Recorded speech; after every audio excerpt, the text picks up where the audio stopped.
Here's how to make your best cup with an Espro Bloom pour-over coffee brewer. Place the Espro Bloom pour-over brewer onto the cup or carafe.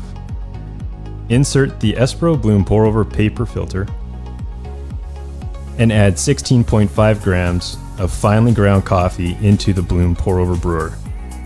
Use coarsely ground coffee if not using paper filter. Zero your scale. Pour 50 grams of water and start your timer. Let the coffee bloom for 30 seconds.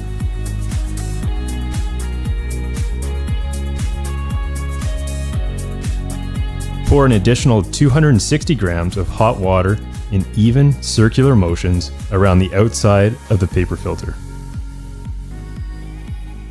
You want to finish adding the water at around 1 minute and 20 seconds, so adjust your speed as you go.